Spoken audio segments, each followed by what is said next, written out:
नमस्कार। आज हम साथ मिलकर एक बहुत ही दिलचस्प सफर पर चल रहे हैं। ये सफर हमें ले जाएगा प्राचीन यूनान, उस दुनिया में जहां पहली बार इतिहास को लिखने का एक तरीका खोजा गया था।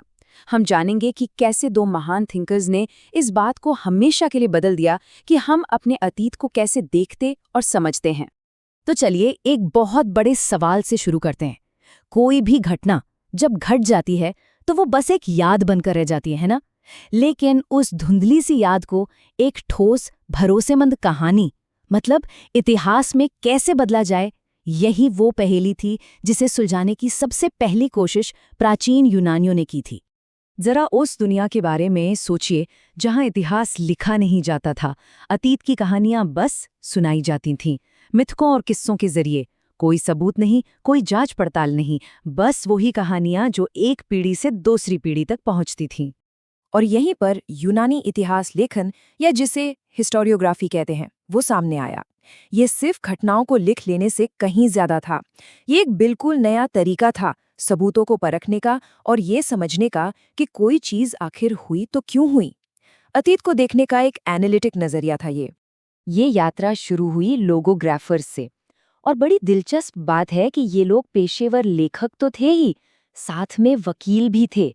अब सोचिए, कोर्ट में सबूत इकट्ठा करना, दलीलें तैयार करना, इसी ट्रेनिंग ने उन्हें सिखाया कि कहानियों की सच्चाई तक कैसे पहुंचा जाए। उन्होंने सिर्फ घटनाएं ही नहीं बल्कि वहां का भूगोल और संस्कृति भी दर्ज की।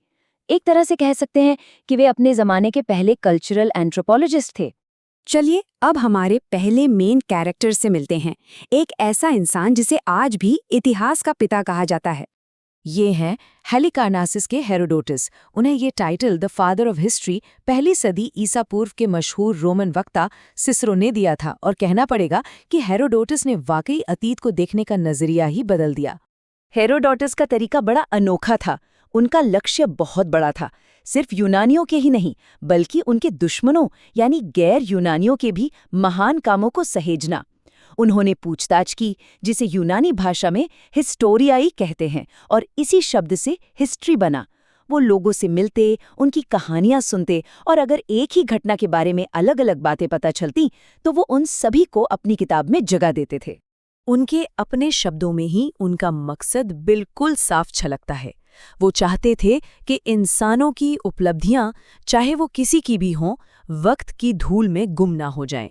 ये एक बहुत ही इंक्लूसिव नजरिया था, है ना? और उनका दायरा तो देखिए, एक तरफ वो बड़े बड़े युद्धों के बारे में लिख रहे थे, तो दूसरी तरफ भारत में सोना खोदने वाली विशालकाय चींटियों जैसी अजीबोगरीब कहानियों को भी शामिल कर रहे थे। इससे पता चलता है कि उनकी जिज्ञासा की कोई सीमा नहीं थी। वो इतिहास को सिर्फ राजा महाराजाओं और लड़ाइयों तक ही सीमित नहीं रखना चाहते थे। अब हेरोडोटस के बाद स्टेज पर एक बिल्कुल अलग किस्म के इतिहासकार की एंट्री होती है। एक ऐसा शख्स जिसने इतिहास को कहानी से निकालकर विज्ञान बनाने की कोशिश की।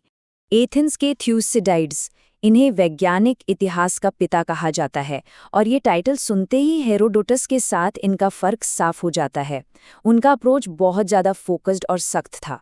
तो उनका तरीका क्या था? समझिए कि ये एक 3 स्टेप प्रोसेस था। पहला, जो सच में हुआ उसे देखो। दूसरा, ये विश्लेषण करो कि लोगों ने वो काम क्यों किया, उनके डर, उनके स्वार्थ को समझो। और तीसरा, कारण और प्रभाव के बीच एक लॉजिकल कनेक्शन बनाओ। यहाँ देवताओं या मिथकों के लिए कोई जगह नहीं थी। हेरोडोटस जहां सब कुछ रिकॉर्ड करना चाहते थे, वहीं थ्यूसिडाइड्स ने अपना पूरा ध्यान सिर्फ एक घटना पर लगाया। एथेंस और स्पार्टा के बीच हुआ पेलोपोनेशियन युद्ध। उनका मकसद एक ऐसी किताब लिखना था जो हमेशा के लिए एक संपत्ति हो, एक ऐसा विश्लेषण जो आने वाली पीढ़ियों को ताकत और राजनीति के खेल के बारे में सिखा सके। उन्होंने देवताओं की भूमिका को पूरी तरह से नकार दिया और सिर्फ इंसानी फैसलों पर ही फोकस किया। तो अब हमारे पास 2 बड़ी शख्सियतें हैं, हेरोडोटस और थ्यूसिडाइड्स। दोनों ही इतिहास के संस्थापक हैं, लेकिन उनके तरीके एक दूसरे से बिल्कुल जुदा थे। यहाँ पर दोनों के बीच का फर्क एकदम साफ दिखता है।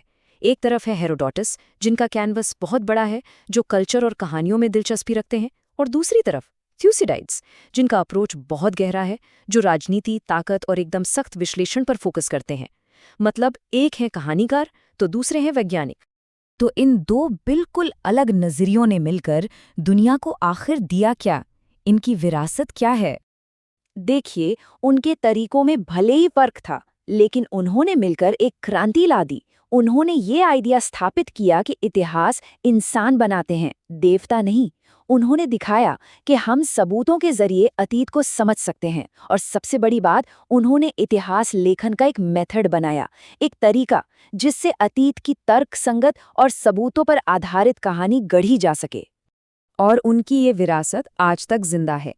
रोमन इतिहासकारों से लेकर एनलाइटनमेंट के विचारकों तक हर कोई उनके काम से प्रभावित हुआ, और आज भी इतिहासकार इन्हीं दो परंपराओं के बीच एक संतुलन बनाने की कोशिश करते हैं। इतिहास को एक दिलचस्प कहानी की तरह सुनाना, लेकिन साथ ही उसे सख्त सबूतों और विश्लेषण पर आधारित रखना। यही हेरोडोटस और थ्यूसिडाइडिस की दोहरी विरासत है।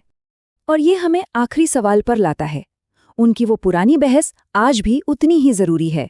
क्या इतिहास को एक प्रेरणा देने वाली कहानी होना चाहिए जो हमें अलग अलग संस्कृतियों और लोगों से जोड़े, या फिर उसे एक सख्त विज्ञान होना चाहिए जो हमें ताकत और इंसानी बर्ताव के बारे में कड़वा सच सिखाए? आज की दुनिया में हमें किस तरह के इतिहास की सबसे ज्यादा जरूरत है? ये एक ऐसा सवाल है जिस पर हम सबको सोचना चाहिए।